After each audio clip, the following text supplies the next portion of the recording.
Oke guys, di video kali ini gue akan bahas gimana cara gue dengan mudah scalping di forex dengan potensi cuan yang besar, teman-teman.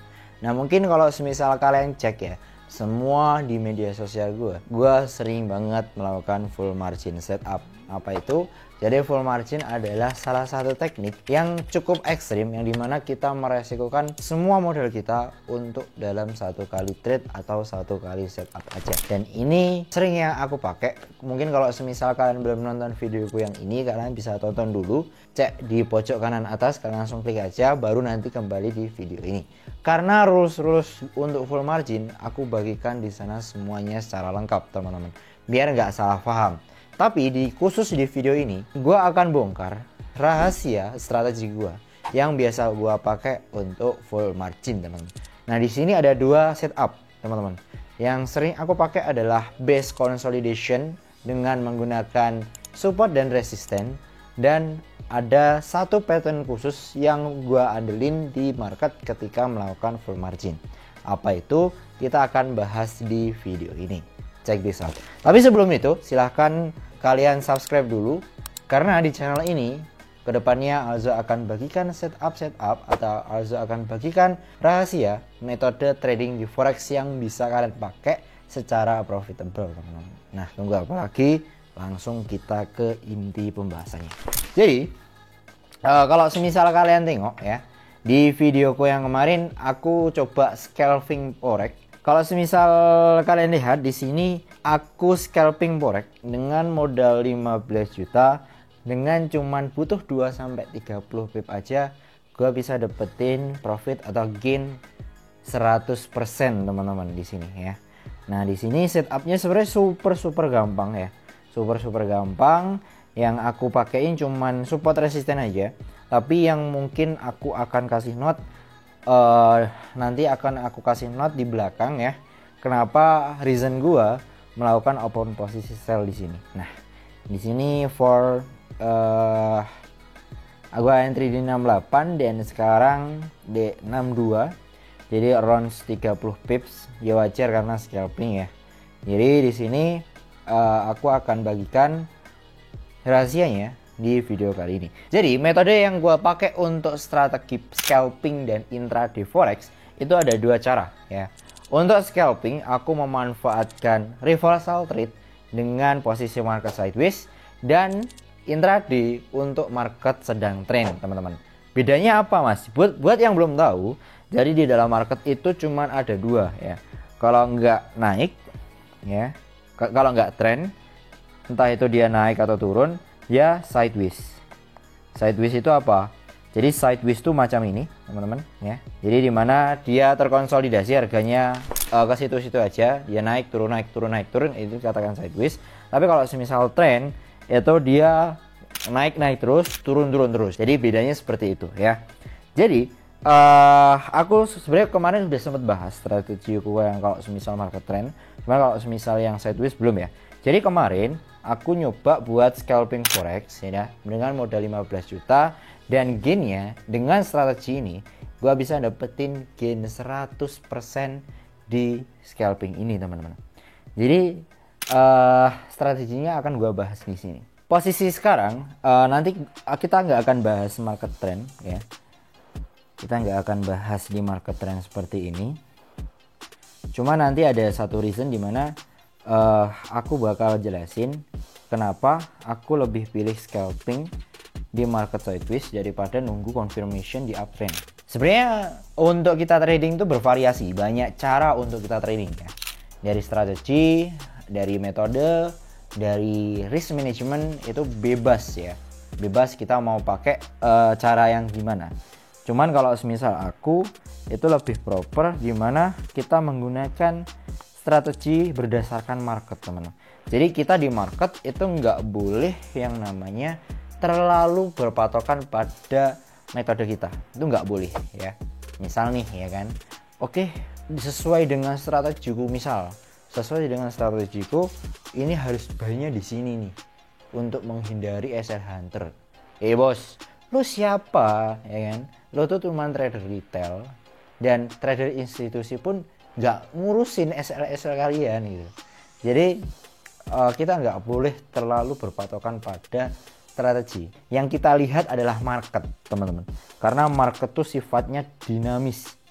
Yang dimana kenapa kok dinamis? Karena kita nggak bisa nih ya kan terlalu baku, terlalu ngotot, terlalu keras kepala di market cukup juga nggak bagus.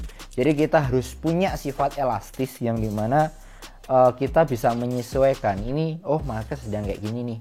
Ya oke, kalau semisal aku buy di sini nggak masalah, kalau semisal entry di sini nggak masalah. Takutnya kalau semisal di zone bawah atau mungkin di entry agak bawah itu nggak bakal kena nih orderanku. Kan trader pemula ya, yang mungkin baru belajar teknikal itu udah terbaku nih sama teknikalnya. Ibaratnya kalau semisal kalian belajar di sekolah atau kalian belajar nih mata kuliah, kalian berpatokan pada teori ya, teori yang ada di mata kuliah tersebut.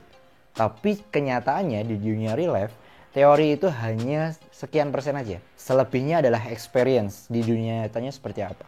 Jadi dari sinilah kita bisa belajar bahwasanya kita nggak boleh terlalu elastis. Oke, kita kembali di market ya. Strateginya gimana? Strateginya super simple ya. Kalau misal kita cek di market ya kan, posisi seperti ini support, kita tandain dulu support resistennya, ini resistance. Sell di atas, buy di bawah. Jadi tinggal kita menyesuaikan aja. Kita tinggal lakuin hal yang sama berkali-kali di dalam zone tersebut. Selama dia belum break, kita bisa manfaatin ini untuk buy sell dalam posisi zone tersebut. Cuman akurasinya lebih tinggi kalau misal kalian nemu pola seperti ini di time frame yang agak besar, teman-teman. Misal at least di 15 menit, 1 jam dan lain sebagainya. Jadi potensi kalian untuk dapetin cuan itu jauh lebih profitable daripada kalian menggunakan M1. Cuman tadi kasusnya di yang ini ya, di posisiku yang ini itu gua menggunakan time frame yang jauh lebih kecil, 1 sampai 5 menit. Karena kenapa? Karena memang di sana ya potensi buat sideways-nya itu range-nya kecil, 20 sampai 30 pip aja. Jadi di sini kalau semisal aku sell di atas tes gitu seperti itu ya, maka targetku cuman di area support bawah, teman-teman. Jadi kalau semisal nih kalian nge-buy di area sini nih, ya kan? Misal kalian nge-buy di sini, tes gitu, terus harganya naik. Ketika targetnya di sini, nggak boleh lebih dari ini. Takutnya kenapa? Kalau misal kalian lebihin atau ekspektasi kalian lebih daripada resistance, takutnya dia akan balik arah dan kembali ke entry kalian, naik lagi ke area target dan kalian nggak TP di sana. Itu kan sayang banget. Jadi di dalam market, ketika analisa market, kita harus tahu kondisi market juga. Jadi kita nggak selamanya ya berpatokan pada metode. Oh ini harusnya kalau berdasarkan metodeku ini bisa tembus naik nih. Padahal belum ada konfirmasi, belum ada informasi yang jelas nih bakal mungkin sebelumnya rally dan kalian nge-buy ketika base-nya ini, ini jatuhnya rally base rally. Iya kalau semisal rally base rally. Kalau semisal rally base drop, posisimu bakal kena stop loss, teman-teman. Jadi caranya seperti itu ya. Jadi kita nggak boleh terlalu berpatokan pada metode. Yang kita lihat adalah market, teman-teman. Jadi menurutku ya, trading itu adalah sangat-sangat unik banget. Uniknya seperti ini. Kalau misal kita punya yang namanya masalah dan kita waktu di sekolah diajari nih, nanti waktu ada masalahnya ini cara nyelesainnya seperti ini ya. Nah, tapi kalau semisal kalian posisi ujian nih, kadang ujiannya berbeda sama apa yang kalian pelajarin waktu pelajaran, teman-teman. Jadi cara berpikir ini kita harus terapkan di market juga. Jadi kita nggak boleh berpatokan ya. Itulah alasan kenapa ujian di sekolah itu berbeda dengan apa yang kita pelajarin di sekolah. Ya mungkin topiknya sama ya, tapi pertanyaannya ini nggak ada di buku pelajaran. Biar apa? Biar kalian itu berpikir kritis. Caranya seperti ini. Jadi cara untuk meningkatkan IQ seseorang itu caranya seperti itu, teman-teman ya. Nah, teknik super simple ini aku pakai ini cukup lama, teman-teman. Jadi aku nggak seperti yang lain ya, yang dimana pakai ICT, pakai SMC, no. Karena menurutku basic for trade itu adalah di support resisten. Semua metode ya, entah itu apapun itu, basicnya adalah di support resisten dan supply and demand. Udah itu doang. Trading di real life, trading di real market pun juga sama ya. Kita trading menggunakan support resisten, sama aja. Jadi yang aku pakai seperti itu, dan itu udah di backtest ribuan kali, udah bertahun-tahun, udah jelas track recordnya. Jadi ngapain kita menggunakan strategi-strategi baru yang tujuannya di mana kita mendapatkan cuan, is no problem.